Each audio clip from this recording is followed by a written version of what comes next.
The day Elena found out her best friend Myra had married her ex-fiance was the day she knew forgiveness had to wait. She found out the way most truths make themselves known, by accident and with far too much detail. It was a month after her sudden departure from Italy, a month after she'd left Leo, standing in silence with his apology heavy in the air. A month of restless sleep, blank stares, and wedding bookings she canceled without notice. She was in her old apartment, the one she hadn't stayed in since Jason left her at the altar, flipping through emails like dead leaves when one popped up with the subject line, "They did it." Inside was a single photo. Myra in a pearl stone gown, Jason in a navy suit, the same suit he'd picked for their wedding. Same venue, even. The caption underneath, posted by one of Jason's smug cousins, read, "From heartbreak to heaven. Cheers to the real soulmates." It took her a full 2 minutes to breathe again, but the real story hadn't begun at that altar. Not really. It had begun years before, in university dorms and dressing rooms and late-night whispered warnings. Myra had always found a way to destroy the men in Elena's life, subtly, carefully. First, the college boyfriend. "He reminds me of someone who once hit my friend." Then the creative writing major. "I think I saw him on Tinder." Then even the shy barista. "He made a weird comment when I wore a tight top." And always, "I'm just looking out for you, babe." By the time Jason came along, Myra had grown sharper, smoother. She didn't just suggest things, she proved them. The night before Elena and Jason's wedding, she showed him a video. Grainy, shaky, but damning. Elena, drunk, barely conscious, being kissed, groped, half naked. Jason believed it, he didn't even ask. He walked away from her without a word. Took Myra with him, and married her 6 months later. What no one knew then, not even Jason, was that Myra had drugged Elena's wine at her bachelorette, that she had planned the entire scene. Hired a man, paid him, filmed it, and saved it for the perfect moment. Not because she wanted Jason, but because she wanted Elena ruined. Italy wasn't supposed to be an escape. It was a delay, a distraction, but it became a reckoning. The first time Elena met Leo was on the beach, but they didn't fall in love then. That would have been too easy. He was sketching and she was wandering. They exchanged names, not numbers. The second time was at the vineyard's local market, where she was photographing a bride holding sunflowers. Leo was arguing with a fish vendor about overcharging. Their eyes met. She rolled hers. He smirked. "Don't buy sea bass from Enzo unless you like disappointment," he said. The third time, she stayed longer. He was never meant to fall for her. He was Myra's final trick, her spy. Myra had promised him money, not from Jason, but from her own savings. Enough to save his failing vineyard. Enough to keep the land his grandfather died tending. His task was simple: charm her, get close, get footage, break her. He resisted at first, said no twice. But desperation has a way of swallowing dignity, so he said yes. And then he met her, not the evil seductress Myra described, but a woman with too much silence in her voice and kindness in her hands. A woman who trusted cameras more than people. He couldn't hurt her, so he didn't, but he also didn't tell her the truth. The turning point came not from Leo's mouth, but from Myra's. Jealousy made her stupid. When she saw how often Elena texted the Italian guy, when she realized the two of them had actually connected, Myra exploded. She called Elena on video, fake crying.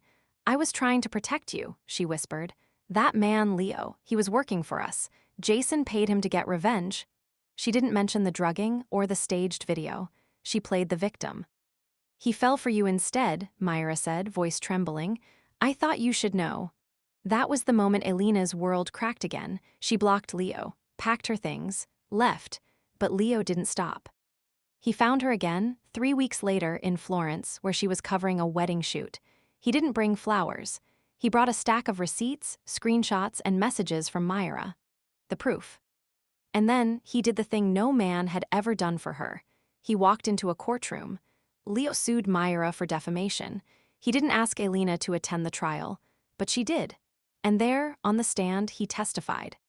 "She hurt the woman I love. She hurt her with lies, poison, and manipulation. And I let myself be a part of it, but I'm here now, not for revenge, for justice." The room went quiet. Even the judge looked moved. Elena cried. not out of sadness, out of relief. When the trial ended, Leo turned to her, trembling. I deserve nothing, he said, but if I ever meant anything real to you, let me prove that I can be more than the worst thing I've done. She didn't speak, just walked up to him and kissed him. Everyone in the courtroom clapped. After the courtroom applause faded and the cameras turned away and the world stopped looking at their scars for a moment, Elena walked with Leo into the quiet vineyard under a deep golden sky. They didn't speak for a long while, just listened to the wind move between grapevines. He finally broke the silence. I have to sell it, he said softly, not meeting her eyes. The vineyard. I used the last of my savings on the lawsuit. I thought it'd feel like justice, but it just feels empty. Elena looked at him then, really looked, and what she saw wasn't the man who'd betrayed her. It was the man who stood up for her, who chose truth in a world that profits from lies. How much? She asked. He laughed bitterly. Enough to make you regret asking. She stepped in front of him. I'm not giving you anything, she said. He blinked. I'm lending it to you. He opened his mouth. She raised a hand.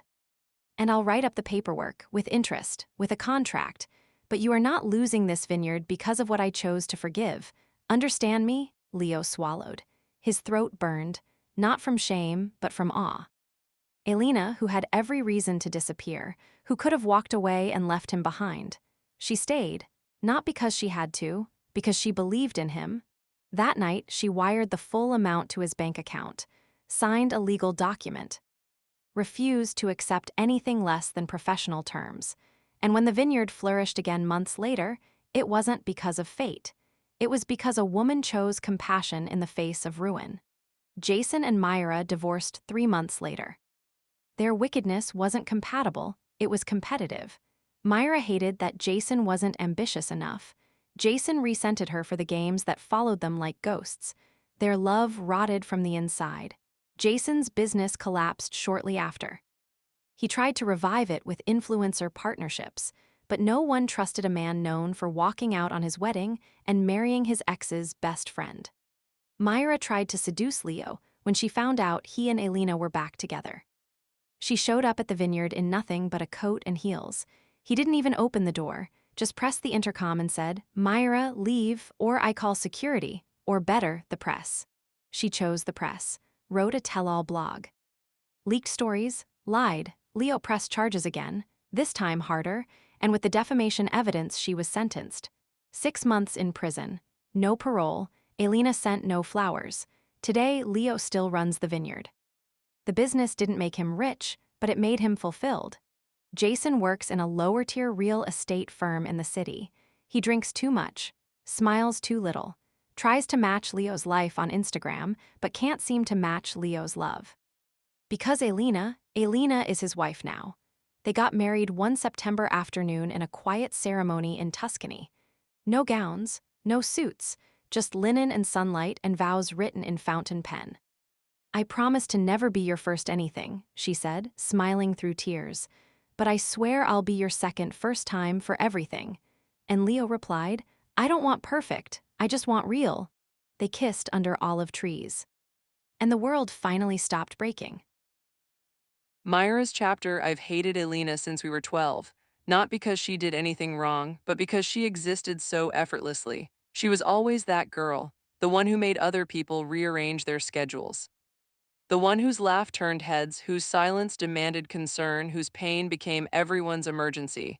I used to think we were equals. We wore matching bracelets in the 6th grade, swore we'd never let a guy come between us. She kissed her first boy on a dare, my dare, and afterward he ran up to me and asked what her favorite color was. When we were 15, I got my first period in math class. I bled through the chair. No one noticed. No one cared. When Elena got hers, her mom brought her roses. Our history teacher let her go home early. Even the lunch lady gave her free cake. It wasn't her fault, it never was, but I watched the way people bent around her. Like she was gravity, and I was just the satellite stuck in orbit pretending I liked the view. The real moment I turned college, we went to the same university, same dorm, same damn major. I had been invisible all through high school. I thought maybe in college I'd get my own light.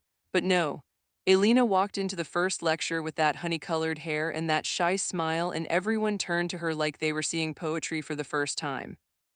Boys wanted her, girls wanted to be her. Professors remembered her name.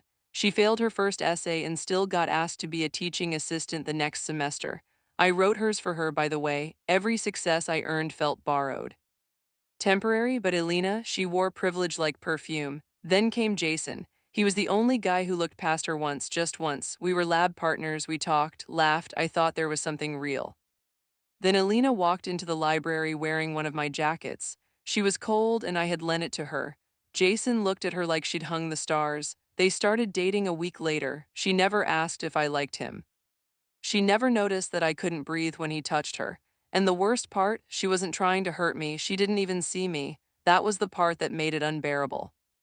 If she had known, if she had gloated, maybe I could have fought back, screamed, cried, something. But she floated through life assuming I was happy for her because that's what satellites do. They reflect light, they don't compete with it.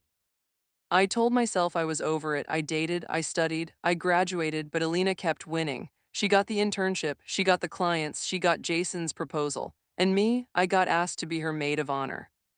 I planned the bachelorette party. I chose the wine. I made sure her dress fit like a dream. And then I filmed her not because I hated her, but because I wanted her to fall just once. Just once, I wanted her to feel what it was like to be the one crying in a bathroom stall while people whispered outside. I didn't think Jason would leave her. But when he did, God help me, I smiled.